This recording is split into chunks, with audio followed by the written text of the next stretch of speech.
మంచిది. మరి అలాగే నిలబడి ఉండగా పరిశుద్ధ గ్రంథం నుంచి దానియేలు గ్రంథము 10వ అధ్యాయము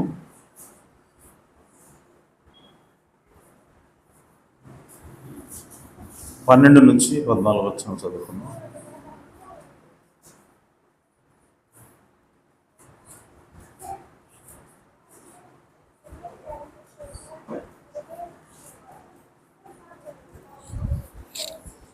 అప్పుడు అతడు తీశారా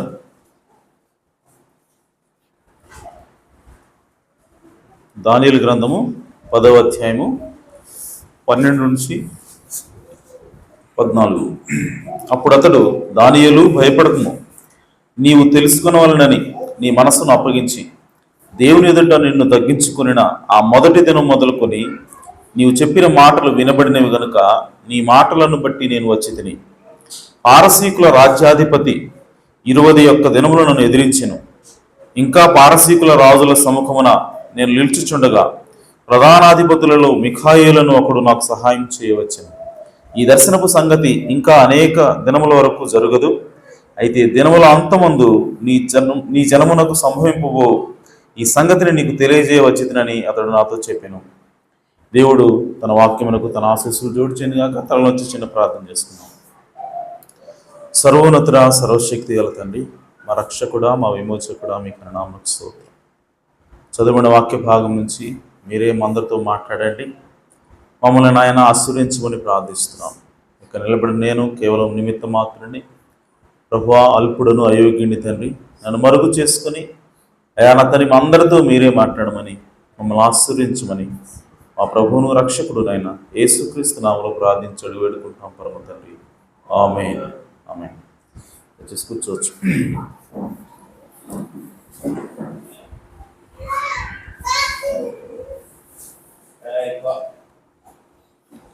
పిల్లలు గొడవ చేయకూడదు, వెనకాల ఎవరైనా కూర్చోండి. మేక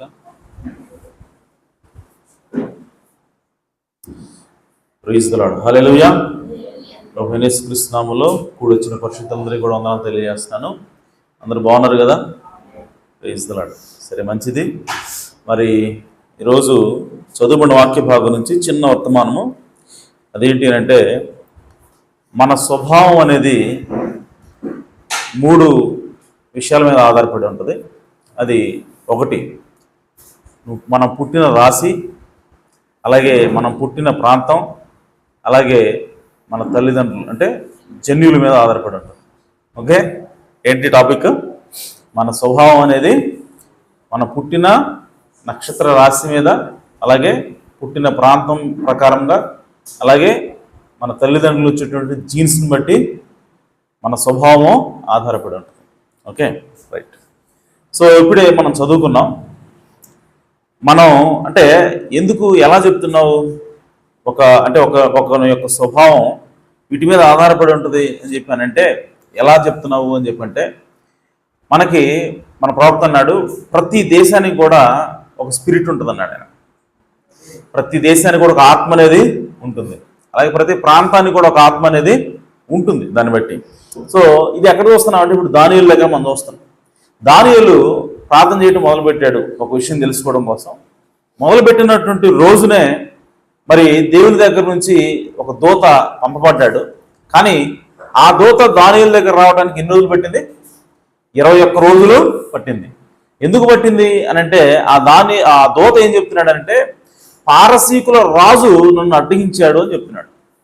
అంటే పారసీకుల రాజు నీ దగ్గరికి రాకుండా, ఈ సమాచారాన్ని నీకు అందజేయకుండా పారసీకుల రాజు నన్ను అడ్డుకున్నాడు అని చెప్తున్నాడు.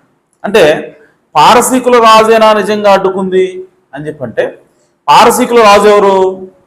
పారసీక రాజు కోరెషు. మొదటి వచనంలో చూస్తాం మనం. పారసీకుల రాజు ఎవరు?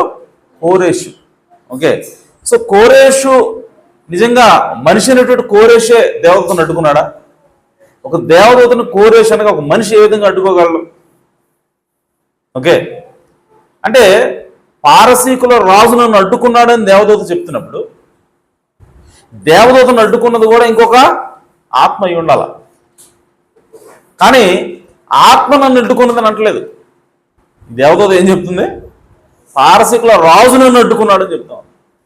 అంటే ఒక మనిషి, ఇక్కడ పారసీకుల మీద ఒక రాజు ఉన్నాడు. పారసీకులకు సంబంధించిన ఒక రాజు ఉన్నాడు, అతని పేరు కోరెషు. కానీ ఒక మనిషి ఉన్నాడు, మనిషి ఒక దేవదూతని అడ్డుకోలేడు.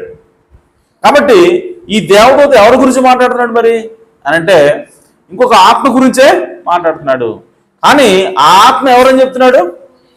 పారసీకుల రాజు అని చెప్తున్నాడు, కోరెషు అని చెప్పట్లా, పారసీకుల రాజు అని చెప్తున్నాడు. అంటే పారసీక దేశం మీద భౌతికంగా చూస్తే రాజు ఎవరో? కోరెషు. కానీ ఆ రాజు మీద పనిచేస్తున్న ఆత్మ ఒకటి ఉన్నది, ఆ రాజ్యం మీద పనిచేస్తున్నటువంటి ఒక ఆత్మ ఉన్నది. కాబట్టి ఆ ఆత్మ ఈ దేవదూతని దానియేలు దగ్గర వెళ్లకుండా అడ్డుకున్నది. కాబట్టి ప్రవక్త అన్నాడు, ప్రతి దేశానికి కూడా ఒక ఆత్మ ఉంటుంది. ఆమేన్. అలాగే ప్రియ సహోదరి సోదరులారా, మనము ఏ దేశంలో పుట్టాం, ఏ ప్రాంతంలో పుట్టాం అన్న దాన్ని బట్టి కూడా మన యొక్క స్వభావం అనేది ఆధారపడి ఉంటుంది. మన యొక్క అలవాట్లు కానివచ్చు, మన యొక్క స్వభావం అనేది దాని మీద ఆధారపడి ఉంటుంది. అయితే ఇంకా చెప్పాలి అంటే ఈ స్వభావం అనేది తల్లిదండ్రుల నుంచి వచ్చేటువంటి జన్యువుల మీద కూడా ఆధారపడి ఉంటుంది. తల్లిదండ్రులు కోపం కలిగిన వాళ్ళు అయితే పిల్లలు కూడా కోపం అలవాటు ఉంటుంది, గుణం ఉంటుంది. ఓకే, తల్లిదండ్రులు సోమరిగా ఉంటే పిల్లలు కూడా సోమరులుగా ఉంటారు. ఆ విధంగా తల్లిదండ్రులు అబద్ధాలు చెప్పేవాళ్ళు అయితే ఆ లక్షణం వీళ్ళకు కూడా వస్తుంది. సో అందుకోసమే అంటే బైబిల్లో మనకి తెలియజేస్తుంది ఏంటి అంటే, అబ్రహాము దశంభాగం కట్టాడంట. దశంభాగం కట్టినప్పుడు ఆయన నడుములో ఉన్నటువంటి లేవి కూడా దశంభాగం కట్టాడని బైబిల్ తెలియజేస్తా ఉంది. అంటే దేవుడు ఏం చేస్తా ఉన్నాడు అని అంటే, తల్లిదండ్రులు చేసినటువంటి మంచి పనుల్ని దేవుడు తన పిల్లలకి, అంటే వాళ్ళ పిల్లలకి లేదంటే వాళ్ళ పిల్లల పిల్లలకి కొన్ని తరాల వరకు దాన్ని దేవుడు ఆపాదిస్తూ ఉన్నాడు. అలాగే తల్లిదండ్రులు చేసినటువంటి పాపాలను కూడా, తల్లిదండ్రులు చేసినటువంటి తప్పులు కూడా మరి ఆ పిల్లలకి ఆ విధంగా సంక్రమిస్తాయి అని దాని అర్థం. ఓకే, సో మన సైంటిఫిక్గా చూసుకుంటే మన తల్లిదండ్రులకి అంటే పాపం ఎందుకు వస్తుంది అని చెప్పంటే ప్రవక్త అన్నాడు, పాపం రావడానికి అంటే సిక్నెస్ అంటే రోగం రావడానికి 2 కారణాలు ఉన్నాయి అన్నాడు. ఒకటి డైరెక్ట్ కారణం, రెండవది ఇండైరెక్ట్ కారణం. డైరెక్ట్ కారణం ఏంటి అని అంటే, నువ్వు చేసిన పాపాన్ని బట్టి నీకు రోగం వస్తుంది. గుర్తుపెట్టుకోండి, మనకి ఏదైనా ఒక జబ్బు వచ్చింది, ఏదైనా ఒక రోగం వచ్చింది అంటే దాని వెనకాల డైరెక్ట్ కారణం ఏంటి అంటే మనం పాపం చేసి ఉండాలి. పాపం చేయకుండా మనకు రోగం అనేది రాదు. ఒక్కోసారి వస్తుంది యోగులాగా, అది వేరే సంగతి. కానీ మోస్ట్ కేసెస్లో, చాలా సందర్భాల్లో మనం చేసేటువంటి తప్పుల వలన, మనం చేసేటువంటి పాపాల వలనే రోగం అనేది మనకి వస్తుంది. ఎందుకు అనంటే అసలు ఏదేని తోటలో రోగం అనేది లేదు, ఏదేని తోటలో మరి మనిషి చనిపోవడం అనేది లేదు, ఏదైనా తోటలో మనిషి బాధపడటం అనేది లేదు. కానీ ఈ బాధ, ఈ రోగము, ఈ నొప్పి ఇవన్నీ ఎప్పుడు వచ్చాయి? దేని ద్వారా వచ్చాయి అని అంటే పాపం ద్వారానే వచ్చాయి.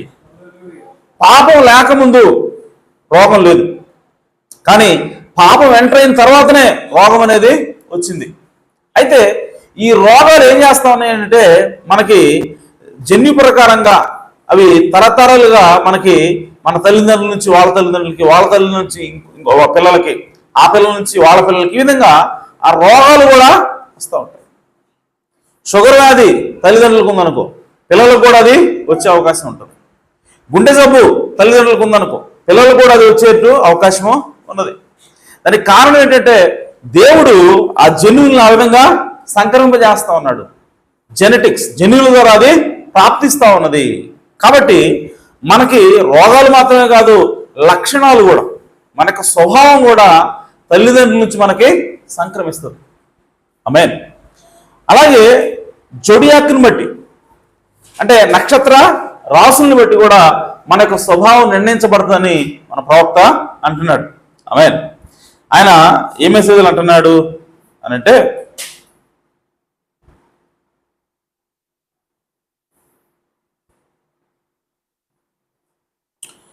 క్వశ్చన్స్ అండ్ ఆన్సర్స్ 3వ భాగం, అది 64వ సంవత్సరం, 1964వ సంవత్సరం 8వ నెల 30వ తారీఖు మార్నింగ్ బోధించాడు ప్రవక్త.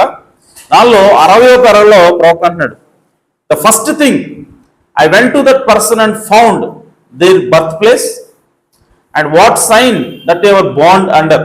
మొట్టమొదటిగా నేను చేసేది ఏమిటి అని అంటే, వాళ్ళు ఏ ప్రాంతంలో పుట్టారో ఆ ప్రాంతాన్ని, అలాగే వాళ్ళు ఏ సైన్ కింద జన్మించారు అనగా ఏ నక్షత్ర రాశి కింద జన్మించారో దాన్ని నేను తెలుసుకుంటే and could tell what their birth was, వాళ్ళ యొక్క పుట్టుకేమిటి, వాళ్ళ యొక్క స్వభావం ఏంటిది అనేది నేను చెప్పగలను అంటున్నాడు ప్రవక్త. ఆమేన్. ప్రవక్త వాళ్ళ యొక్క స్వభావాన్ని చెప్పాలంటే ఏమేం కావాలంటున్నాడు ఆయన? వాళ్ళు ఎక్కడ పుట్టారు, ఏ రాశి కింద జన్మించారు, ఈ రెండు కనుక నాకు తెలిస్తే నేను వాళ్ళ స్వభావాన్ని చెప్పగలను అంటున్నాడు. Amen. Which way it set in their natural nature sets them in a certain line. ఇవన్నీ తెలిసినప్పుడు వాళ్ళ యొక్క సహజ సిద్ధమైనటువంటి స్వభావం ఇటువైపు వెళ్తా ఉంటుంది, వాళ్ళు ఏ లైన్లో ఉంటారు అన్నది నేను చెప్పగలను. Then when they are reborn again అంటున్నాడు they are over here in another nature. కానీ ఎప్పుడైతే ఇదంతా ఏంటంటే స్వభావ సిద్ధంగా, ఓకే, స్వభావ సిద్ధంగా ఒక మనిషి యొక్క స్వభావం ఏంటి అనేది దేని మీద ఆధారపడుతుంది అంటే వాళ్ళు ఎక్కడ ఏ ప్రాంతంలో పుట్టారు, అలాగే ఏ రాశి కింద జన్మించారు, అలాగే వాళ్ళ తల్లిదండ్రులు ఎలాంటి వాళ్ళు, దాన్ని బట్టి అది డిసైడ్ అవుతుంది. కానీ ఎప్పుడైతే తిరిగి జన్మించామో, హల్లెలూయా, ఎప్పుడైతే తిరిగి జన్మించామో they are over here in another nature, వాళ్ళు వేరొక స్వభావంలోకి వస్తారు, వాళ్ళు వేరొక స్వభావాలకి వస్తుంది. And then when you find into this nature that is inside inside conscience, ఎప్పుడైతే వాళ్ళు తిరిగి జన్మించారో లోపల అంతరంగం అనేది మారిపోతుందంట. ఆమేన్. అది అంతరంగంలో మార్పుని మార్పుగా ఉంటుంది. The out side conscience moves you in one way. ఇప్పుడు చూడండి, బయట ఉండేటువంటి స్వభావం ఒకటి ఉంటుంది, లోపల ఉండేటువంటి ఒక స్వభావం ఉంటుంది. సో బయట ఉండే స్వభావం ఏంటి అని అంటే ఈ శరీర స్వభావం, ఈ శరీరానికి ఒక స్వభావం ఉంటుంది. సో ఆ స్వభావము, అలాగే నీవు తిరిగి జన్మించడం వల్ల నీ లోపల అంతరంగంలో వచ్చినటువంటి కొత్త స్వభావం, ఈ రెండు కూడా ఓకే ఒకదానికొకటి లాక్కుంటూ ఉంటుంది అన్నమాట. అంటే నీ శరీరము నువ్వు పుట్టిన ప్లేస్ని బట్టి, నువ్వు పుట్టినటువంటి ఆ సైన్ని బట్టి నీకు వచ్చినటువంటి ఆ స్వభావం అనేది ఒకవైపు లాగుతూ ఉంటే, నీ అంతరంగం మార్పు చెందిన తర్వాత ఇంకొక వైపు అది లాగుతూ ఉంటుంది. Amen. That is your natural birth. They will make up something and it puts them what under a four and puts them in a split condition. They don't know what to do. They will say the Lord wants me to do this. ఒక్కోసారి ఇలాంటి లాగుడు వల్ల ఏమవుతుందని అంటే వాళ్ళకి ఒకసారి అర్థం కాక, ఎటు వెళ్ళాలో అర్థం కాక, దేవుడు ఇదిగో నన్ను ఇది చేయమంటున్నాడు అని చెప్పి వాళ్ళ యొక్క బాహ్యంగా ఉన్నటువంటి ఆ శరీర సంబంధమైనటువంటి ఆ ఆలోచన వల్ల, ఆ స్వభావం వల్ల వాళ్ళు ఏం చేస్తారంటే దాన్ని బట్టి నిర్ణయం తీసుకుని దేవుడు నన్ను ఇది చేయమంటున్నాడు అని చెప్పిన అవకాశము ఉంటుంది. ఆమేన్. కానీ తిరిగి జన్మిస్తే ఆమేన్ మన స్వభావం మార్చబడుతుందని ప్రవక్త అంటున్నాడు. హల్లెలూయా. కానీ మన యొక్క శరీరం మాత్రం కొంత ప్రభావం అనేది చూపిస్తూ ఉంటుంది. కానీ ఆ ప్రభావాన్ని జయించేది ఏంటంటే మనం తిరిగి జన్మించినప్పుడు ఆ ప్రభావాన్ని మనము జయించగలుగుతాం. ఆమేన్. సో కాబట్టి ప్రవక్త ఇక్కడ ఏమంటున్నాడు అని అంటే మనము పుట్టుక అనేది ఈ మూడు విషయాల మీద ఆధారపడి ఉంటుంది. ఆమేన్. అలాగే దానికంటే ముందు నేను ఒక చిన్న మాట పిల్లల గురించి చెప్తాను. ప్రవక్త చెప్పింది కోటు, అందులో ప్రవక్త ఏమంటున్నాడంటే I got a boy here, God may give me another one, I don't know. నాకు ఒక పిల్లవాడు ఉన్నాడు ఇక్కడ, కుమారుడు, నాకు ఇంకొక కుమారుని దేవుడు ఇస్తాడు, ఓకే, ఇచ్చుడు గాక అంటున్నాడు. ఐ డోంట్ నో, నాకు తెలియదు. That boy is mother's dead, ఆ పిల్లవాని యొక్క తల్లి చనిపోయింది అంటే బిల్లిపాల గురించి మాట్లాడుతున్నాడు ప్రవక్త. Okay, I have been daddy and mother both to him, ఆ పిల్లవాడికి చిన్నప్పటి నుంచి నేనే తల్లి తండ్రి పెంచాను. అండ్ ఐ లవ్ హిమ్, నేను అతను ప్రేమిస్తున్నా. He's my only boy I have, నాకున్న ఏకైక కుమారుడు అతనే. ప్రవక్త చెప్తున్నాడు బిల్లిపాల గురించి. అంటే అప్పుడు జోసెఫ్ పుట్ల. Okay, and God knows how I love him, నేను ఆ పిల్లవాడిని ఏ విధంగా ప్రేమిస్తున్నానో దేవునికి తెలుసు. I pray that God will make him a man after God's heart. దేవుడు నా కుమారుణ్ణి మరి దేవుని హృదయానుసారుడు చేయాలన్నది నా ప్రార్థన అన్నది. Amen. That is what I pray, అదే నేను ప్రార్థన చేస్తాను. He is just in this adolescent age. ఇప్పుడు చూడండి ప్రవక్త అన్నాడు he is just in this adolescent age, అంటే అతను ఇప్పుడు ఈ టీనేజ్ లో ఉన్నాడు. ఆమేన్. కౌమార దశలో ఉన్నాడు అని చెప్తూ ఆయన అంటున్నాడు, the dangerous time of life. Teenage అనేది, కౌమార దశ అనేది జీవితం మొత్తంలోకెల్లా, ఒక మనిషి జీవితంలో మొత్తంలోకెల్లా ప్రమాదకరమైనటువంటి సమయమైనది. ప్రవక్త అంటున్నాడు, ఎప్పుడు ప్రమాదకరం? టీనేజ్ ఏజే ప్రమాదకరం ప్రవక్త అంటున్నాడు. Amen. So I desire all of you to pray for my boy. ప్రవక్త ఆయన తన కుమారుడి గురించి ఏమంటున్నాడంటే, ఇది చాలా ప్రమాదకరమైనటువంటి ఏజ్లో నా కుమారుడు ఉన్నాడు, కాబట్టి మీరందరూ కూడా నా పిల్లవాడి గురించి ప్రార్థన చేయండి అంటున్నాడు. ఆమేన్. మరి ప్రవక్తే ఆ విధంగా అంటే మరి మనం ఏ విధంగా చేయాలా ప్రార్థన? మన పిల్లల కోసం ఖచ్చితంగా మనము టీనేజ్ పిల్లలు ఎవరైతే ఉన్నారో వాళ్ళ తల్లిదండ్రులు ఖచ్చితంగా ప్రార్థన చేయాలి. ఇంకో మాట నేనేం చెప్తానంటే, అసలు టీనేజ్లోకి రాకముందే దేవుని ఆత్మచేత వాళ్ళు పరిశుద్ధాత్మ బాప్తిస్మం పొందుకోవాలి. వాళ్ళు తిరిగి జన్మించాలా. వాళ్ళు తిరిగి జన్మించిన తర్వాతనే వాళ్ళు టీనేజ్లోకి అడుగు పెట్టాలి.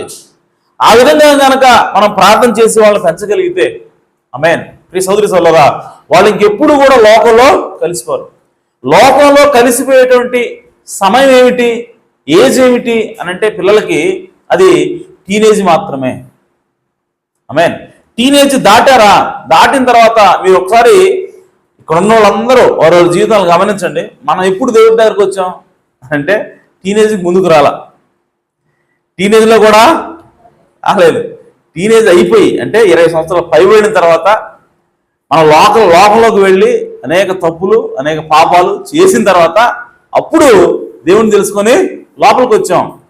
కాబట్టి ఆ బయటకు ఒకసారి ఆ లోకాన్ని చవి చూసిన తర్వాత మరలా దేవుళ్ళలోకి వచ్చి పరిశుద్ధంగా జీవించడం, దేవుని కోసం జీవించడం చాలా కష్టమైన పని. ఆమేన్. అలా కాకుండా అసలు లోకంలోకి వెళ్ళక మునిపే, లోకాన్ని రుచి చూడక మునిపే మనం దేవుళ్ళలోకి రావాలి అంటే సరైనటువంటి వయసు ఏంటి అంటే టీనేజ్లో మాత్రమే.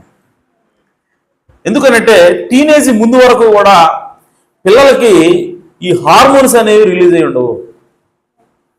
12 సంవత్సరాల లోపు వరకు పిల్లలకి హార్మోన్స్ అనేవి రిలీజ్ అవ్వవు. కాబట్టి వాళ్ళ లోపల ఆ పాపం చేయాలి అన్నటువంటి ఆ శరీర కోరికలు అనేవి వాళ్ళు అప్పుడే బలంగా ఉండవు. కాబట్టి వాళ్ళు చిన్నపిల్లల్లాగే దేవుని దృష్టిలో పాపం చేయని వారిలాగే వాళ్ళు ఉంటారు. అందుకోసం ప్రవక్త అన్నాడు, అది 12 సంవత్సరాల వయసు ఏంటంటే that is the accountable age అన్నాడు ప్రవక్త. అంటే 12 సంవత్సరాలు దాటిన తర్వాత నీవు చేసే ఆ పిల్లవాడు కావచ్చు, ఆ అమ్మాయి కావచ్చు, వాళ్ళు చేసే ప్రతి తప్పుకి కూడా, ప్రతి పాపానికి కూడా వాళ్ళు లెక్క అప్పచెప్పవలసినటువంటి స్థితి ఏజ్ అదే. మెయిన్. కానీ 12 సంవత్సరాల లోపు పిల్లలకి లెక్క అప్పచెప్పాల్సిన అవసరం లేదు. ఎందుకనంటే వాళ్ళ లోపల హార్మోన్స్ అనేవి ఇంకా రిలీజ్ అవ్వు, ఈ శరీర కోరికలు అనే వాళ్ళకి ఇంకా రిలీజ్ కావు. వాళ్ళు చిన్న పిల్లలాగే ఉంటారు కాబట్టి వాళ్ళు లెక్క అప్పచెప్పాల్సిన అవసరం లేదు. కాబట్టి మనము ఆ టీనేజ్లోకి వచ్చినప్పుడు ఏమవుతుంది అని చెప్పంటే హార్మోన్స్ అనేవి రిలీజ్ అవుతాయి. వాళ్ళ శరీరంలో విపరీతమైనటువంటి మార్పులు వస్తాయి. వాళ్ళ శరీరంలో అనేక రకాలైనటువంటి కెమికల్స్ అనేవి రావటం, ఉత్పత్తి చెందటం వల్ల వాళ్ళు చాలా గందరగోళానికి గురవుతారు, ఆ ఒత్తిడికి గురవుతారు. ఆ ఒత్తిడిలో వాళ్ళు ఏం చేస్తారంటే వాళ్ళు ప్రేమాన్ని కానీ లేదంటే శరీరంలో ఆకర్షణ కానీ ఈ విధంగా పడిపోయి తప్పులు చేసేటువంటి అవకాశం ఎక్కువగా ఉంటుంది. సో కాబట్టి దానికంటే ముందే మనం దేవుళ్ళలోకి వచ్చాం, దానికంటే ముందే వాళ్ళు దేవుని ఆత్మచేత నింపబడ్డారు, తిరిగి జన్మించారు అనుకోండి, ఇక లోకాన్ని వాళ్ళు చూడాల్సిన అవసరం లేదు, లోకంలోకి వెళ్ళాల్సిన అవసరం లేదు. కాబట్టి ప్రవక్త ఏమంటాడంటే మనం టీనేజ్లోకి రాకమునిపే మన పిల్లలందరూ కూడా పరిశుద్ధాత్మ చేత తిరిగి జన్మించాలా. ఆ విధంగా తల్లిదండ్రులు పెట్టినటువంటి మన అందరం కూడా ప్రతిరోజు ప్రార్థన చేయాలి. ఆమేన్. మన పిల్లల కోసం ప్రార్థన చేయాలి. మరి సుసన్న వెస్లీ గురించి నేను అంతకుముందు చెప్పాను. సుసన్న వెస్లీకి 19 మంది సంతానం అయినా సరే ఆమె ప్రతి పిల్లవాడి దగ్గరికి కూడా, ప్రతి బిడ్డ దగ్గరికి కూడా వెళ్ళి ప్రార్థన చేసేందుకు ఆమెకు సమయం ఉంది. పనులు చేసుకుంటుంది, పిల్లలకి స్కూల్కి పంపిస్తుంది, భోజనాలు సిద్ధం చేస్తుంది, అన్ని పనులు చేస్తూ ఉంది. అలాగే ప్రార్థన కూడా చేస్తూ ఉంది వాళ్ళ దగ్గరికి వెళ్ళి. అలాగే తల్లిదండ్రులుగా మనం కూడా ప్రతిరోజు మన బిడ్డల కోసము ప్రార్థన చేయాలి. ఇంకోసం ఏంటంటే మన పిల్లల్లో ఉండేటువంటి కొన్ని అవలక్షణాలు ఉంటాయి. అవన్నీ కూడా ఎలా వచ్చాయి అని చెప్పంటే వాటన్నింటిని బట్టి మనం వాళ్ళని ద్వేషించాల్సిన అవసరం లేదు, వాటన్నింటిని బట్టి కూడా వాళ్ళని దూషించాల్సిన అవసరం లేదు. ఎందుకనంటే అవి తల్లిదండ్రుల ద్వారా సంక్రమిస్తాయి, జెనెటికల్గా అవి వస్తాయి. అలాగే పుట్టిన ప్రాంతాన్ని బట్టి కూడా వస్తాయి. అలాగే వాళ్ళు పుట్టినటువంటి సైన్ని బట్టి, ఏ నక్షత్ర రాసిన దాన్ని బట్టి వాళ్ళు కొన్ని లక్షణాలు అనేవి ఉంటాయి. కాబట్టి వాటన్నింటినీ కూడా మనం అర్థం చేసుకుని మనం ఏం చేయాలంటే మన పిల్లల్ని పెంచాలి, వాళ్ళ కోసం ప్రార్థన చేయాలి, వాళ్ళని దేవుల్లో పెంచాలి. చిన్నతనం నుంచి వాళ్ళకి వాక్యం చదవటం, ప్రార్థన చేయటం ఇవన్నీ కూడా నేర్పించినప్పుడు వాళ్ళు తిరిగి జన్మిస్తారు. ఎప్పుడైతే తిరిగి జన్మిస్తారో వాళ్ళ స్వభావం అంతా కూడా మారిపోద్ది. కాబట్టి మనం తల్లిదండ్రులుగా మనం చేయాల్సింది ఏమిటి అంటే ప్రార్థన చేయాలి, వాళ్ళ భక్తిలో పెంచాలి. పెంచినప్పుడు అది తల్లిదండ్రుల ద్వారా వచ్చినటువంటి అవలక్షణం అవ్వచ్చు, మరి పుట్టిన ప్రాంతం ద్వారా వచ్చినట్టు అవలక్షణం అవ్వచ్చు, లేదంటే ఆ నక్షత్ర రాశిలో పుట్టాడు కాబట్టి ఇలాంటి స్వభావం ఉంటుందని చెప్పి అనొచ్చు. ఏ స్వభావం అయినా సరే అది చెడ్డ స్వభావం అయినప్పుడు దాన్ని తీసేయడానికి దేవుని యొక్క ఆత్మ శక్తివంతమైనది. దేవుని యొక్క ఆత్మ చేత తిరిగి జన్మించినప్పుడు అవన్నీ కూడా దేవుడు తీసేస్తున్నాడు. కాబట్టి మన బిడ్డల కోసము చిన్నతనం నుంచి వాళ్ళ కోసం ప్రార్థన చేయాలి. టీనేజ్లకు రాకమునిపై వాళ్ళు పరిశుద్ధత పొందుకోవాలన్నది మన యొక్క ప్రార్థన అయి ఉండాలి.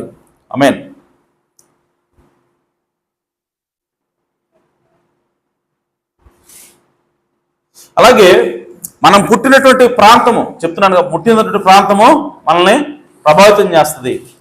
ప్రవక్త అంటున్నాడు, కిన్స్మన్ రిడీమర్ అనే వర్తమానంలో, సమీప బంధువుడు విమోచకుడు అనే వర్తమానంలో 96లో ప్రవక్త అంటున్నాడు, I said we are neither Germans, French, Belgium, Swiss, African or Americans or none of them. మనం అమెరికన్లో కాదు, జర్మన్లో కాదు, ఫ్రెంచ్ వాళ్ళం కాదు. మరి మనం ఎవరు అని అంటే ప్రవక్త అంటున్నాడు, వీఆర్ క్రిస్టియన్స్. మనం క్రైస్తవులై ఉన్నాం. American acts like American. America వాడు అమెరికా వాళ్ళగా ప్రవర్తిస్తాడు, జర్మనోడు జర్మనీ వాళ్ళగా ప్రవర్తిస్తాడు. Because that is their national spirit. ఎందుకనంటే వాళ్ళ యొక్క జాతీయ ఆత్మ ఆ విధంగా వాళ్ళని నడిపిస్తూ ఉంటుంది. కాబట్టి అమెరికా వాడు అమెరికా వాళ్ళలాగా, జర్మనోడు జర్మన్ వాళ్ళలాగా ప్రవర్తిస్తాడు. And we have a national spirit. మనకు కూడా ప్రవక్త అంటాడు, మనకి కూడా ఒక జాతీయ ఆత్మ ఉన్నది అంటున్నాడు. మనకు కూడా ఒక స్పిరిట్ అనేది, మన జాతీయ స్పిరిట్ కూడా ఉన్నది, మన దేశ ఆత్మ కూడా ఉన్నది. ఏంటి అంటే that is the Holy Spirit coming from God. దేవుని యొద్ద నుంచి వచ్చు పరిశుద్ధాత్మ అన్నది. Out of heaven. ఎక్కడి నుంచి వస్తుంది అంటే పరలోకం నుండి వస్తా ఉంది. And you act like that. నువ్వు ఏ విధంగా ప్రవర్తిస్తావు అంటే ఆ ఆత్మానుసారంగా నువ్వు ప్రవర్తిస్తావు. పరలోక సంబంధమైనటువంటి దేశ ఆత్మ ఏదైతుందో ఆత్మానుసారంగా నువ్వు ప్రవర్తిస్తావు. Makes you conduct yourself as they do up there. ఆ పైన పరలోకంలో ఏ విధంగా ప్రవర్తిస్తారో నిన్ను ఈ భూమి మీద ఆ విధంగా ప్రవర్తింపజేసేదే పరిశుద్ధాత్మ అన్నది. Because you are of another world. ఎందుకనంటే నువ్వు ఈ ప్రపంచానికి చెందినవాడు కాదు, నువ్వు వేరే ప్రపంచానికి చెందినవాడివి. We are living in America, that is true. మనం అమెరికాలో జీవిస్తున్నాం, అది నిజమే. That is the body part. ఏంటంటే అది మన శరీరం ఈ అమెరికాలో పుట్టింది, మన శరీరం ఈ అమెరికాలో నివసిస్తూ ఉంది. But the soul that conducts our character is from above అని మన లోపల ఉన్నటువంటి ఆత్మను చూశారు. అది మనల్ని ఏ విధంగా ప్రవర్తించేలా చేస్తారంటే అది పైనుంచి వచ్చిన వాళ్ళలాగా ప్రవర్తించేలా చేస్తుంది. Hallelujah. We live from above because we are born from above. మనం పైనుంచి వచ్చిన వాళ్ళలాగా బ్రతుకుతాం, ప్రవర్తిస్తాం. ఎందుకనంటే మనం పైనుంచి వచ్చిన దాని వల్ల పుట్టాం కాబట్టి. All Christians come from above. ప్రతి క్రైస్తవుడు కూడా పైనుంచే వచ్చాడు. Jesus said I'm not from below. యేసుక్రీస్తు అన్నాడు, నేను కింద నుంచి రాలేదు, నేను పైనుంచి వచ్చాను అన్నాడు ఆయన. If I was from below my subjects would fight for me. యేసుక్రీస్తు అన్నాడు, నేను కనుక కింద నుంచి వస్తే నా సైన్యం ఆ విధంగా ఫైట్ చేసేది. But my kingdom is of above. కానీ నా రాజ్యము పైనుంచి ఉన్నది. So is every man that is born of the kingdom of God, he's from above. సో ఆ విధంగానే దేవుని రాజ్యం వల్ల జన్మించిన ప్రతి ఒక్కరు కూడా ఆ విధంగానే ఉన్నాడు. ఎలా ఉన్నాడంటే పైనుంచి పుట్టాడు అన్నాడు. హల్లెలూయా. కాబట్టి మన దేశ యొక్క ఆత్మను బట్టి మనము ప్రవర్తించకూడదు. ఎందుకంటే మనము ఆ దేశంలో పుట్టినప్పటికీ ఆ దేశంలో ఉన్నటువంటి ఆత్మ కాదు మనది పరిశుద్ధాత్మ అయినది. హల్లెలూయా. కాబట్టి ప్రవక్త అంటున్నాడు ఆ విధంగా ఉంటుంది. అలాగే జెనెటిక్స్ గురించి ప్రవక్త మాట్లాడుతున్నాడు. జన్యువుల గురించి అనగా తల్లిదండ్రుల నుంచి వచ్చేటువంటి స్వభావం గురించి కూడా ప్రవక్త మాట్లాడుతున్నాడు. ఆ స్వభావం ఎందుకు వస్తుంది అని చెప్పంటే మన తల్లిదండ్రులు కలయిక ద్వారా వచ్చేటువంటి ఆ జీన్స్ వల్ల ఆ జీన్స్ ఏం తీసుకొస్తాయంటే వాళ్ళ లోపల లక్షణాలన్నింటినీ కూడా మనకి సంక్రమింపజేస్తాయి. కాబట్టి అది ఆ విధంగా వస్తూ ఉంటుంది అని చెప్పి ప్రవక్త అంటున్నాడు.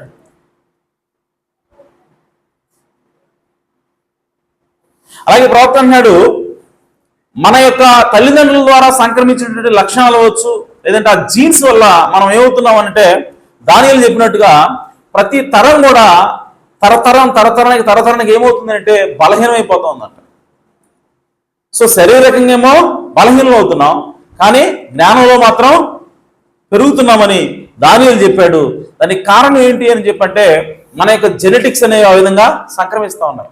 జన్యువులు అనేవి తండ్రుల నుంచి పిల్లలకి, పిల్లల నుంచి వాళ్ళ పిల్లలకి ఈ విధంగా సంక్రమించడం ద్వారా పాపం కూడా అలాగే రోగం కూడా ఆ విధంగా సంక్రమించడం ద్వారా పుట్టే ప్రతి తరం కూడా వచ్చే ప్రతి తరం కూడా ఏమవుతా ఉందంటే రోగాలమయమైపోతా ఉంది. సో బలహీనలు అయిపోతున్నారని చెప్పి ప్రవక్త మాట్లాడుతున్నాడు. ఆమేన్. అలాగే వైజర్ తెలివిగల వాళ్ళు అవుతున్నారంట.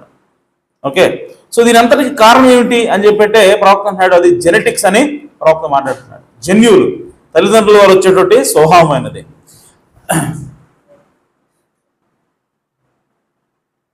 అలాగే ప్రవక్త అంటున్నాడు కొంతమంది స్టబ్బోర్న్ అంటే మొండిగా ఉంటారంట పిల్లలు. ఓకే, ఆ మొండితనం కూడా ఏమిటి అని అంటే అది తల్లిదండ్రుల నుంచి వచ్చేటువంటి ఆత్మ అయినది. తల్లిదండ్రులు మొండిగా ఉంటే పిల్లలు కూడా మొండిగానే ఉంటారు. So it is usually a complex that causes this. Either they have inherited from a mother, father, uncle, aunt or grandmother, somebody like that. So ఆ స్టబ్బర్న్ అంటే ఆ మొండితనం అనేటువంటి ఆత్మ అది నీ తాత నుంచో ముత్తాత నుంచో లేదంటే అంకుల్ నుంచో వీళ్ళందరి నుంచో అది నీకు సంక్రమించి ఉండొచ్చు. I have taken this by experience under discernment because I have met cases on the platform. Doctor అన్నాడు ఈ డిజర్న్మెంట్ అంటే ఈ వివేచన చేయటం వల్ల చేస్తున్నప్పుడు నాకు ఇది ఎక్స్పీరియన్స్ అయింది, అనుభవంలోకి వచ్చింది. Okay, and the first thing you know I would chase that spirit right back by discernment and find that there was a grand daddy. ఇప్పుడు ఈయన స్టేజ్ మీద ఉన్నప్పుడు వివేచన చేస్తూ ఉంటాడు.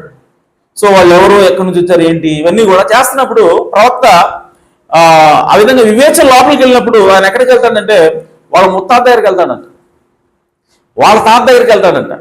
సో అక్కడి నుంచి ఆయన వస్తున్నప్పుడు ఆ స్వభావం ఎక్కడి నుంచి వచ్చేది ఆయనకు అర్థమవుతుందంట. హల్లెలూయా. సో కాబట్టి that first thing you know I would chase the spirit right back అంటే ఈ ఆత్మ ఎక్కడి నుంచి వచ్చిందని చెప్పి ఆయన వెనక్కి వెళ్తాడంట.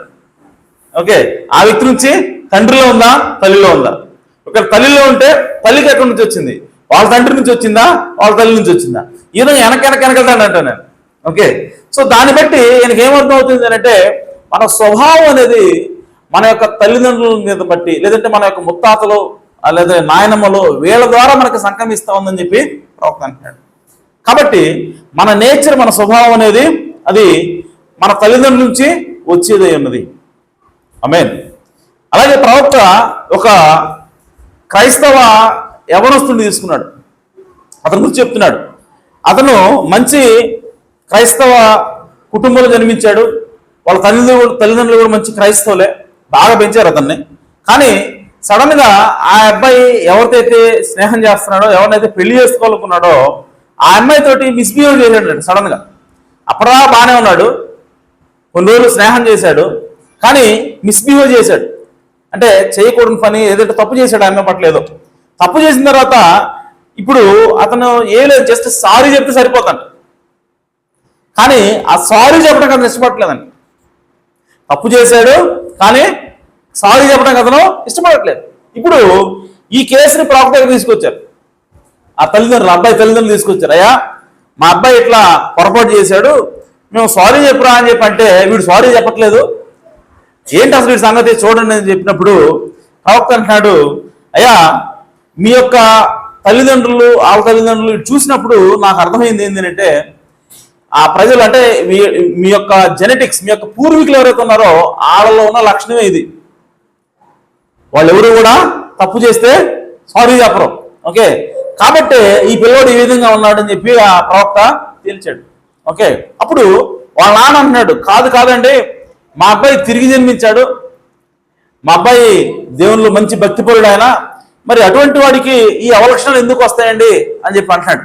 ఎందుకంటే ఆ తల్లిదండ్రులు ఆ ఫాదర్ అంటున్నాడు, నేను తిరిగి జన్మించా, నా భార్య కూడా తిరిగి జన్మించింది, మరి మాకు పుట్టినాడు కదా వీడు కూడా తిరిగి జన్మించాడు, వీడు మంచి భక్తిపరుడు, మరి వీడికి ఏ విధంగా వస్తుందని చెప్పి అంటే ప్రవక్త అంటున్నాడు, నువ్వు తిరిగి జన్మించినప్పటికీ తిరిగి జన్మించింది నీ ఆత్మే కానీ నీ శరీరం కాదన్నాడు ప్రవక్త. హల్లెలూయా.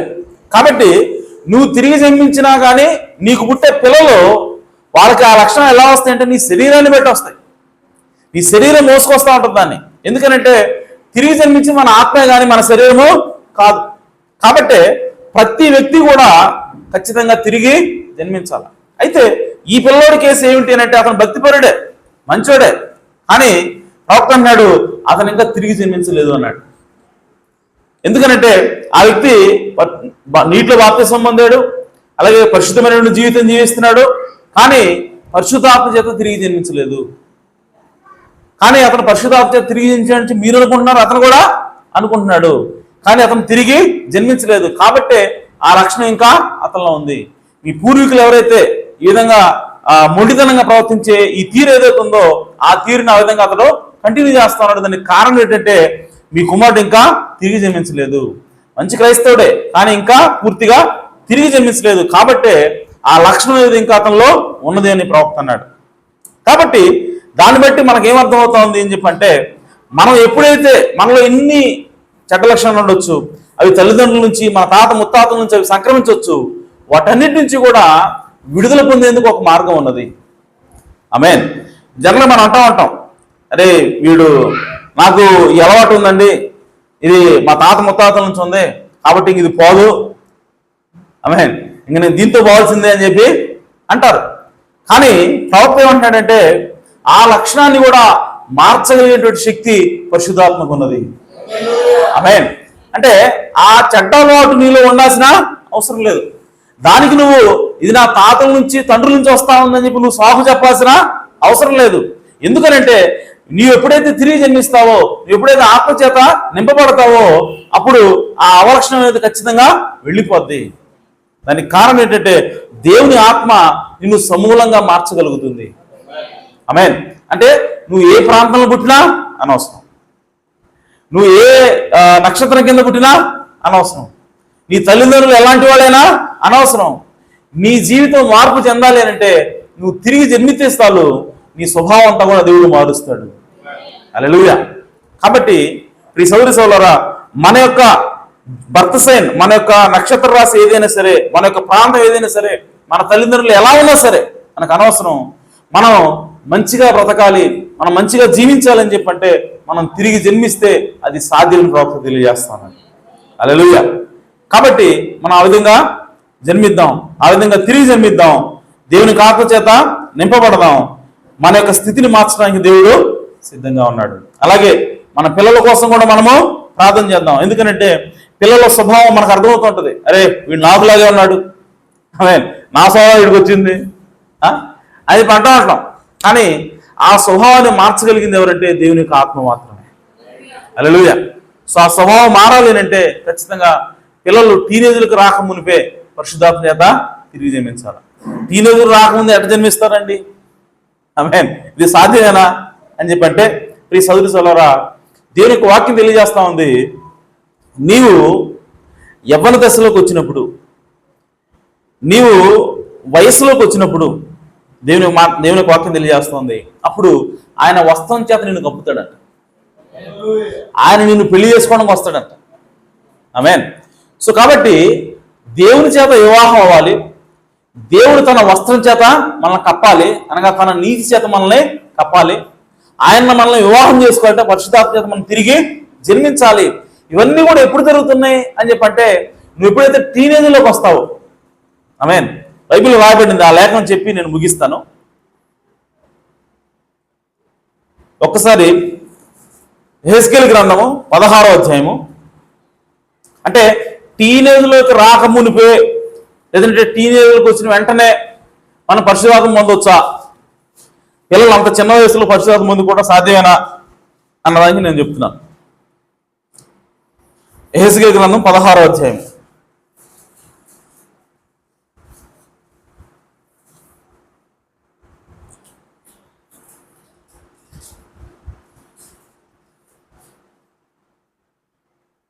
మూడవ వచనం.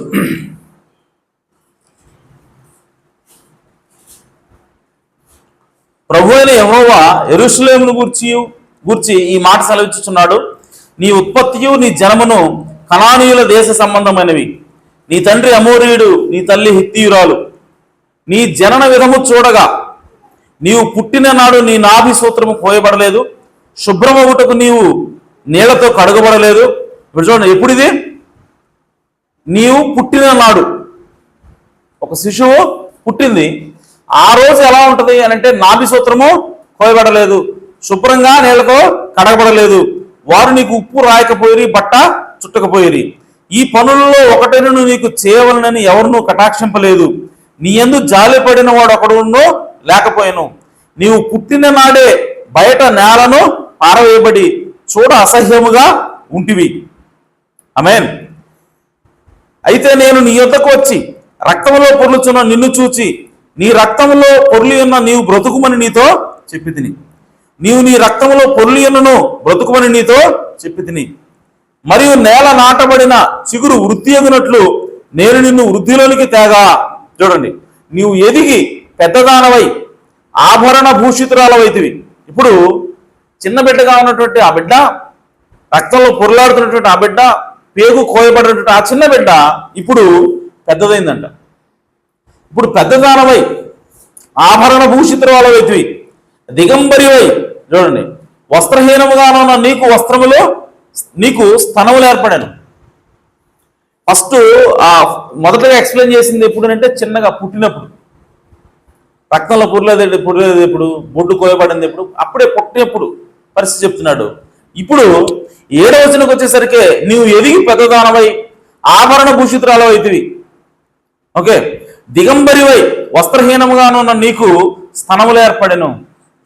నీకు బట్టలు లేవు కానీ నీకు స్తనాలు ఏర్పడినాయి, తల వెంట్రుకలు పెరిగెను. మరియు నేను నీ వద్దకు వచ్చి నిన్ను చూడగా ఇష్టము పుట్టించు ప్రాయము నీకు వచ్చిండెను. అంటే ఎంత వయసు వచ్చిందంట? చూచినప్పుడు ఇష్టం కలిగేంత వయసు. అంటే ఏ వయసు ఇది? ఇది టీనేజ్. సో స్తనాలు ఏర్పడడం, వెంట్రుకలు రావటం, ఇవన్నీ ఎప్పుడు వస్తాయంటే టీనేజ్లోనే. సో ఆ ప్రాయంలో అంటే ఆ ఏజ్లో ఇప్పుడు దేవుడు ఏం చేస్తాడు చూడండి. మరియు నేను నీ ఎద్దకు వచ్చి నిన్ను చూడగా ఇష్టం పుట్టించు ప్రాయం నీకు వచ్చింది కనుక నీకు అవమానం కలగకుండా నిన్ను పెళ్లి చేసుకుని నీతో నిబంధన చేసుకొనగా. ఎప్పుడు చేసుకుంటాడంటే ఆయన పెళ్లి? టీనేజ్లోకి వచ్చిన వెంటనే ఆయన పెళ్లి చేసుకుంటాడు. నిబంధన చేసుకొనగా నీవు నాదానవైతివి. ఇదే ప్రభువైన యెహోవా వాక్కు. ఆమేన్. ఇప్పుడు ఆయన నేను నీళ్లతో కడిగి నీ మీద రక్తమంతి తుడిచి నేను నూనెతో అంటి విచిత్రమైన కుట్టు పని చేసిన వస్త్రం నీకు ధరించి తిని. ఆ తర్వాత బట్టలు తొడుగుతున్నాడు ఆయన. ఓకే, సో ఇదంతా ఎప్పుడు అంటే టీనేజ్లోనే. అంటే దేవునితో మనకు పెళ్ళి అయ్యేది ఎప్పుడు? దేవుడు మనల్ని పెళ్లి చేసుకోవాలని మన దగ్గరకు వస్తుంది ఎప్పుడు అని అంటే మనం ఎప్పుడైతే టీనేజ్లోకి వస్తామో అప్పుడే దేవుడు మనల్ని పెళ్లి చేసుకోవడానికి మన దగ్గరికి వస్తాడు. అనగా తన ఆత్మ చేత మనల్ని తిరిగి జన్మింపచేయడం కోసం దేవుడు మన దగ్గరికి వచ్చేటువంటి ఏజ్ ఏంటి అంటే టీనేజ్ ఏజే. హల్లెలూయా. కాబట్టి టీనేజ్ ఏజ్లో అసలు పిల్లలు దేవుని దగ్గరికి వెళ్తారా, దేవుని ఆత్మ చేత నింపబడతారా, అసలు దేవుని అంత లోతుకి ఎదుగుతారా అని అంటే ఎస్, ఎదుగుతారని బైబిల్ తెలియజేస్తున్నాను. అప్పుడే నేను వచ్చి నిన్ను వివాహం చేసుకుంటానని దేవుడు మాట్లాడుతున్నాడు. అంటే ఖచ్చితంగా ఆ ఏజ్లో పిల్లలు దేవుని ఆత్మ చేత తిరిగి జన్మిస్తారు, ముద్రించబడతారు. అవకాశం ఉంది. అదే అసలు సరైనటువంటి అవకాశం. ఎందుకనంటే ఆ తర్వాత అప్పుడే వాళ్ళు లోకంలోకి రావడానికి వాళ్ళు సిద్ధంగా ఉంటారు. వాళ్ళ హార్మోన్స్ అన్ని డెవలప్ అయి ఉంటాయి. ఆ తర్వాత అప్పుడు కనుక వాళ్ళు దేవుని యొక్క ఆత్మ చేత పట్టబడకపోతే, అప్పుడు కనుక వాళ్ళు తిరిగి జన్మించకపోతే ఆ ఏజ్లో వాళ్ళు ఎక్కడికి వెళ్తారంటే లోకంలోకి వెళ్తారు. అప్పుడు కనుక అప్పుడే దేవుడు వాళ్ళు పెళ్లి చేసుకోవడానికి వస్తున్నాడు. ఆమేన్. ఆ ఏజ్లోనే దేవుడు పెళ్లి చేసుకోవడానికి వస్తున్నాడు. ఆ టైంలో కనుక వాళ్ళు దేవుడిని పెళ్లి చేసుకోకుండా ఉంటే ఇంకెవరో వాళ్ళు పెళ్లి చేసుకోవాలి. అర్థమైందా? దేవుడు కాబట్టి ఇంకెవరు పెళ్లి చేసుకుంటారు? దెయ్యాన్ని. సో కాబట్టి టీనేజ్లో కనుక నువ్వు దేవుడు మిస్ అయితే, టీనేజ్లో కనుక దేవుని ఆత్మ పొందటం నువ్వు మిస్ అయితే నువ్వు ఖచ్చితంగా లోకంలో ఉంటావు. టీనేజ్లో ఉండి దేవుని చేత నింపబడకపోతే ఆ వ్యక్తి ఇంకెక్కడ ఉంటాడో చెప్పండి. మీరు ఎప్పుడైనా ఎవరైనా చూసారా? టీనేజ్లోకి వస్తే ఉంటే దేవుల్లో ఉండాలా, లేదంటే లోకంలో ఉండాలి. సో కాబట్టి లోకంలోకి వెళ్ళేటువంటి ప్రథమ స్టెప్, మొదటి స్టెప్ ఎక్కడ అంటే టీనేజ్లోనే. ఆ టీనేజ్ కాబట్టే దేవుడు ఆ టైంలో వచ్చి నిన్ను పెళ్లి చేసుకుంటాను రా అంటున్నాడు ఆయన. కాబట్టి మన బిడ్డలు ఆ విధంగా ముందు నుంచే మనము ట్రైనప్ చేయాలి. చిన్నతనం నుంచే వాళ్ళకి బైబిల్ చదవటం నేర్పించాలి, వర్తమానం చదివించాలి. ఈ విధంగా చదివించినప్పుడు వాళ్ళు టీనేజ్లోకి వచ్చేసరికి పరిశుద్ధాత్మ చేత తిరిగి జన్మిస్తారు. వాళ్ళు లోకంలోకి ఇంకెప్పుడు కూడా పోరు. అసలు లోకం అంటే వాళ్ళకి తెలియదు. సో దేవుని జ్ఞానం చేత నింపబడతారు, దేవుని ఆత్మ చేత తిరిగి జన్మిస్తారు. కాబట్టి మీకు ఇంకో డౌట్ కూడా రావచ్చు, అదే లోకం అసలు చూడకుండా నీటికి ఎట్ట అర్థం అవుతుంది? దేవుడు అంటే ఏంటి, దేని యొక్క శక్తి ఏంటి, ఇది ఎట్లా అర్థం అవుతుంది అని చెప్పంటే, ప్రియ సోదరి సోదరులారా, మన ప్రవక్తను తీసుకోండి. మన ప్రవక్త ఎప్పుడైనా సరే తప్పు చేశాడా? మన ప్రవక్త ఎప్పుడైనా సరే తాగాడా? అమ్మాయిలతో తిరిగాడా? సిగరెట్లు తాగాడా? ఏం లేదు. అసలు లోకం అంటే ఏడు తెలియదు ఆయనకి. ఎందుకని అనంటే చిన్నతనంలోనే ఆయనకి స్వరం వినపడింది. ఏమని వినపడింది? నీవు పెద్దవాడిన తర్వాత నీతో ఒక పని ఉంది, దానికోసము నువ్వు అమ్మాయిలతో అయినా సరే, మందుతో అయినా సరే, సిగరెట్లతో అయినా సరే నీ దేహాన్ని అపవిత్రపరుచుకోవద్దు అని ఒక స్వరం చెప్పింది. కాబట్టి ఆ స్వరము ఈయన సిగరెట్ తాగపోయినప్పుడు కాపాడింది, మందు తాగడానికి పోతే తాగనీయకుండా ఆపింది, స్త్రీ దగ్గరకు పాపం చేయడానికి అవకాశం ఉన్నప్పుడు ఆయన ఆ పాపం చేయకుండా ఆపింది. అంటే మన ప్రవక్త టీనేజ్లో కూడా తప్పు చేయలేదు. టీనేజ్లోకి రాకముందు దేవుని ఆత్మ చేత నింపబడిన వ్యక్తి. సో కాబట్టి ఇప్పుడు మరి ఆయన ఎంత గొప్ప సేవ చేశాడు. జనరల్గా మన యొక్క ఆలోచన ఎలా ఉంటుందంటే, లోకం చూసిన తర్వాతే దేవుడు అర్థమవుతాడు మనకి. దేవుడు అర్థం అవ్వాలంటే ముందు లోకాన్ని పరిచయం చేయాలి. వాడు మంచి చెడు తెలియకపోతే మరి దేవుడు ఎట్లా అర్థం చేసుకుంటాడు అని చెప్పి ఒక మిస్కాన్సెప్షన్ ఉంది మనకి, ఒక తప్పుడు ఆలోచన ఉంది. కాదు, నీకు లోకం అర్థం కాకపోయినా పర్వాలేదు, దేవుడు మాత్రం అర్థం అవ్వాలి. అలాగే సో దేవుడు అర్థమైతే, దేవుడికి ఆత్మ కనుక మన లోపలికి వస్తే, టీనేజ్ లోపలే ఆత్మే నేను నడిపిస్తుంది, ఎక్కడ లేని జ్ఞానాన్ని నీకు ఇస్తుంది. హల్లెలూయా. కాబట్టి ప్రియ సోదరుల సోదరులారా, అలాగే బాప్తిస్మ యోహాను కూడా టీనేజ్లోకి రాకముందే పరిశుద్ధాత్మ పొందుకున్నాడు ఆయన. యేసుక్రీస్తు కూడా టీనేజ్లోకి రాకముందే పరిశుద్ధాత్మ పొందుకున్నాడు ఆయన.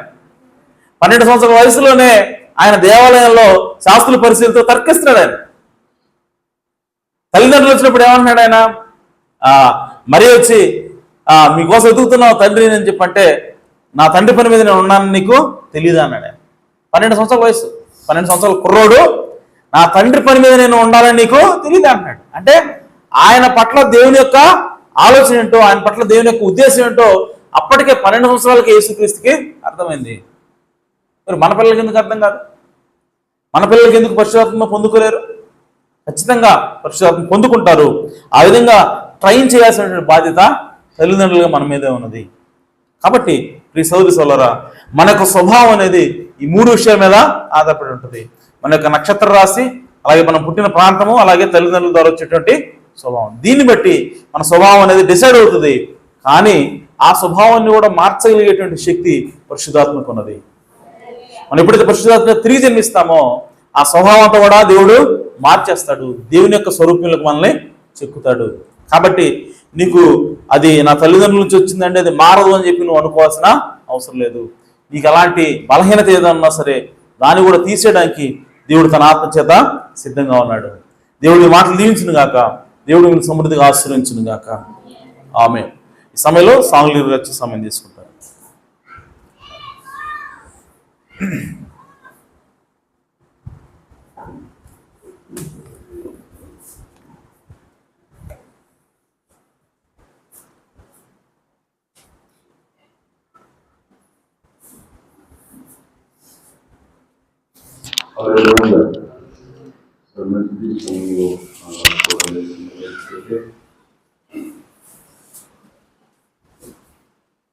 స్తోత్రములు స్తోత్రములు స్తోత్రములు స్తోత్రములు స్తోత్రములు. ఇగో ఈ రాత్రి కాల సమయంలో ప్రభువా నిలబెట్టుకొని నిజముగా నా తండ్రి ఆ పుట్టినటువంటి గడియల గురించి దేవా, అలాగే నా తండ్రి ఏ ప్రాంతంలో జీవిస్తున్నావో ఆ ప్రాంతంలో ఉన్నటువంటి ఆత్మను, అలాగే తల్లిదండ్రుల యొక్క నా తండ్రి వారి యొక్క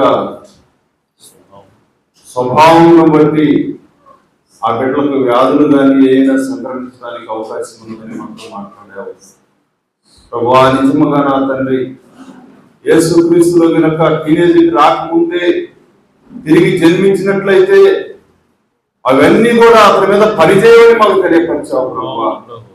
ఇదిగో నిజముగా నా తండ్రి తల్లిదండ్రులు బిడ్డలను చిన్నతనం నుండే దేవుడికి అప్పచెప్పి పెంచాలని మాకు తెలియపరిచావు దేవా. పాపం మమ్మల్ని ఏమి చేయదని నా తండ్రిని తెలియపరిచావు ప్రభువా. నిజమే తండ్రి. ఓ ప్రభువా, ఈ లోకము నా తండ్రి ఓ ప్రభువా విచ్చలవిడి ప్రవర్తనతో జీవిస్తున్నప్పుడు ప్రభు మేము చూస్తున్నాం అనేక మంది నా తండ్రి వారి ఇష్టానుసారముగా జీవిస్తున్నారు. ఓ నిజమైన క్రైస్తవుడైతే ఓ నిజంగా ప్రవక్త మాట్లాడి ఉన్నాడు, ఒక అమెరికన్కు అమెరికా ఆత్మ ఉంటుంది, ఇండియన్కు ఇండియా ఆత్మ ఉంటుంది, కానీ తిరిగి జన్మించిన క్రైస్తవుడికి క్రీస్తు ఆత్మ ఉంటుందని తెలియపరిచాడు ప్రభువా. దేవా, మేము నా తండ్రి నీ ఆత్మతో నింపబడి ప్రభువా, నీ పరిశుద్ధాత్మ కార్యములతో నింపబడి జీవించే భాగ్యం మాకు దయచేయండి ప్రభువా. ఎంతవాడు తగిన సిద్ధపాటు కలిగి ఉండే భాగ్యాన్ని దయచేయమని ప్రభువా. అయా, తిరిగి జన్మించినప్పుడు మాత్రమే ప్రభువా ఆ వ్యక్తిలో మార్పు వస్తుందని మాకు తెలియపరిచాము. తిరిగి జన్మించినట్లయితే ఆ వ్యక్తి మీద ఆ యొక్క ఆత్మ ప్రభావం ఉంటుందని మాకు తెలియపరిచాము ప్రభువా. దేవా, ఇదిగో నా తండ్రి మా బిడ్డలు ఎవరైనా నా తండ్రి తిరిగి జన్మించకపోతే ప్రభువా ఈ క్షణం నుండి తిరిగి జన్మించే భాగ్యం నువ్వే దయచేయమని నీ ఆత్మతో నింపమని అడుగుతున్నాం ప్రభువా. హల్లెలూయా. స్తోత్రములు స్తోత్రములు స్తోత్రములు స్తోత్రములు. హల్లెలూయా. బోధయే అపోస్తుల బోధ సహవాసమే అపోస్తుల సహవాసమే. బోధయే అపోస్తుల బోధ సహవాసమే అపోస్తుల సహవాసమే. పునాదియే అపోస్తుల పునాదియే పునాదియే అపోస్తుల పునాదియే. పోరాటమే అపోస్తుల పోరాటమే. పోరాటమే అపోస్తుల పోరాటమే. బోధయే అపోస్తుల బోధ సహవాసమే అపోస్తుల సహవాసమే. పాలు మనసు పాప శ్రమ దీపింద్రము. పాలు మనసు పాప శ్రమ దీపింద్రము.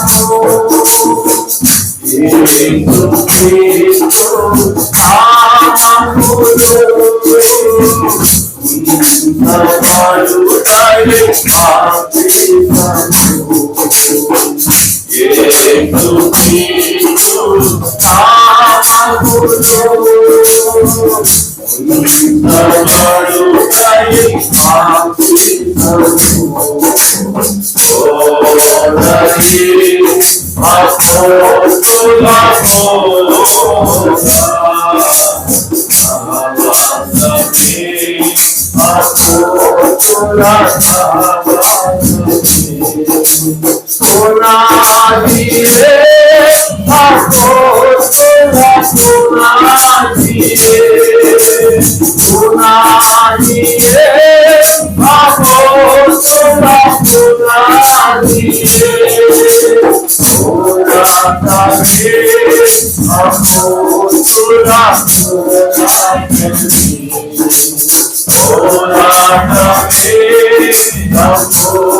सोनाजिए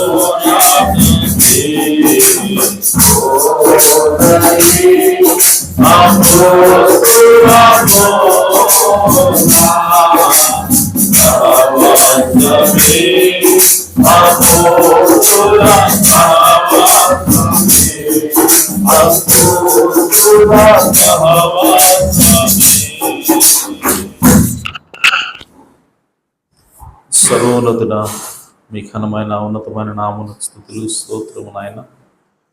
నిజంగా మా యొక్క స్వభావము అయా వీటి మీద ఆధారపడి ఉంటుందో మాతో మాట్లాడావు అయ్యా.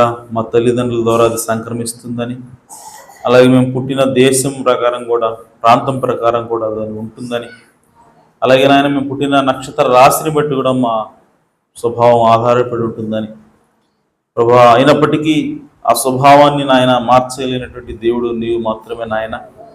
మీ ఆత్మచేత మేము తిరిగి జన్మించినప్పుడు అయా ఈ లోక సంబంధమైనటువంటి ప్రతి అవలక్షణాన్ని కూడా నా తండ్రి నువ్వు జయించేటువంటి ఆత్మను మాకు ఇస్తున్నావు ప్రభువా.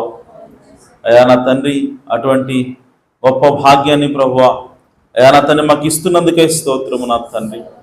ఇదిగో నాయన మేము పుట్టిన ప్రాంతాన్ని బట్టి కాక అయా నా తండ్రి ఆ నక్షత్రాన్ని బట్టి కాక ప్రభువా అయా నా తండ్రి పైనుంచి ఈ ఆత్మ చేత మేము పుట్టి ప్రభువా పరలోకమును నాయన మేము రిప్రజెంట్ చేయడానికి సహాయం చేయమని ప్రార్థిస్తున్నాను ప్రభువా. మేము పుట్టిన దేశాన్ని అయా ప్రాతినిధ్యం వహించడం కాదు కానీ ప్రభువా మా ఆత్మ ఎక్కడి నుంచి వచ్చిందో ఆ పరలోక రాజ్యాన్ని ప్రభువా అయా క్రీస్తు రాజ్యాన్ని ప్రకటించే వారిగా అయా దానికి ప్రతినిధులుగా మనం మార్చమని ప్రార్థిస్తున్నాను తండ్రి. ప్రభువా ఆ బిడ్డలను కూడా మీరు జ్ఞాపకం చేసుకునండి తండ్రి. అయా వారి చిన్నతనం నుండి మీ శిక్షలో బోధలు ఎదుగుటకు సహాయం చేయండి అయా. పెంచడానికి ఆయన తల్లిదండ్రులుగా మాకు మంచి జ్ఞానాన్ని దయచేయండి ప్రభువా అయా. నా తండ్రి ముందుగా నా తండ్రి మాకు ప్రార్థనా జీవితాన్ని దయచేయండి అయా ప్రభువా. ముందుగా నా తండ్రి మేము అయా మీ వాక్యాన్ని ధ్యానం చేసుకోవడం అలవాటు చేయమని ప్రార్థిస్తున్నాను తండ్రి. తద్వారా మా బిడ్డలకు మేము నేర్పగలిగేవారుగా ప్రభువా మా బిడ్డలను ఆయన ఓ భక్తులు పెంచగలిగేవారుగా వాళ్ళు మార్చమని ప్రార్థిస్తున్నాను తండ్రి. సహాయం చేయండి నాయన. ఆ బిడ్డలు నాయన టీనేజ్లోకి రాక మునిపే ప్రభువా అయ్యా ఈ సంఘంలో అయా నాయన ఎంతమంది అయితే బిడ్డలు చిన్న బిడ్డలు ఉన్నారో ప్రభువా వారందరూ కూడా టీనేజ్లోకి రాక మునిపే మీ ఆత్మచేత తిరిగి జన్మించుదురుగాక ప్రభువా అయా. నా తండ్రి ఈ సంఘమును చూసి ప్రభువా అయా నా తండ్రి బయట ఉన్నవారు ఇదిగో ఆ పిల్లల వల్ల జీవించాలన్నటువంటి ఆశ కలిగి ఉండేలాగా ప్రభువా మా బిడ్డలు మారుదురుగాక ప్రభువా. ఆ విధంగా నా తండ్రి అయా సంఘమును దీవించండి ప్రభు, ఆశీర్వదించమని ప్రార్థిస్తున్నాను తండ్రి. అయా మాలో ఉన్నటువంటి ప్రతి లోపమును కూడా సరిచేయండి నాయన. మాలో ఉన్నటువంటి ప్రతి అవలక్షణాన్ని కూడా తీసివేయండి ప్రభు. అయా నా తండ్రి మీ ఆత్మచేత వల్ల సంపూర్తిగా నింపమని ప్రార్థిస్తున్నాను. పరిశుద్ధాత్మ చేత నాయన ఇక్కడున్న ప్రతి ఒక్కరం కూడా తిరిగి జన్మించుతూ కాక ప్రభువ. అప్పటి వరకు మేము విశ్రమించక నాయన అయా నా తండ్రి వాక్యం వినుట యందు ప్రార్థన యందు ప్రభువ నిలకడగలిగి ప్రభువ. అయా నా తండ్రి విసుకక ప్రభువ. అయా నా తండ్రి మేము ప్రతి దినము కూడా మీ ఎడల ఆసక్తి కలిగి అమితాసక్తి కలిగి ప్రభువ అయా మీ సన్నిధికి రావడానికి మాకు సహాయం చేయండి ప్రభువ. అయా మీ కృప తోడుగా ఉంచండి ప్రభువ. అయా ఇహలోక సంబంధమైనటువంటి ఆలోచనలు ఆశలు ప్రభువ అయా నా తండ్రి మీ ఎడల మాకున్నటువంటి తృష్ణను ఆసక్తిని ప్రభువ అయా నా తండ్రి తీసివేయకుండా మింగకుండా ప్రభువ అయా నా తండ్రి మీ ఎడల ఓ నాయన ఆసక్తి ప్రభు ఆశ దినదినము వృద్ధి చెందినట్లుగా ఆశ్రయించమని ప్రార్థిస్తున్నాను. ఏ ఒక్కరు కూడా బలహీనులుగా కాక ప్రభు సంఘంలో ఉన్నటువంటి ప్రతి ఒక్కరు కూడా ప్రభు అయా నా తండ్రి మీ ఆత్మచేత నింపమని ప్రార్థిస్తున్నాను తండ్రి. అయా ఈ వాక్యము నాయన అందరి ప్రజలు నీరు కట్టండి, నూరంతలుగా ఫలింపును దయచేయమని ప్రార్థిస్తున్నాను. అయా నా తండ్రి మీ కృప తోడుగా ఉంచి నడిపించమని సహాయం చేయమని మా ప్రభువును రక్షకుడునైనా యేసుక్రీస్తు నామములో ప్రార్థించడి వేడుకుంటున్నాను పరమ తండ్రి. ఆమేన్. మన ప్రభు యేసుక్రీస్తు వారి కృపా సమాధానం సకలోక పరిశుద్ధులకు కూడిన మనందరకు సదాకాలము తోడేండును గాక. ఆమేన్. కూట ముగించబడింది. అందరికీ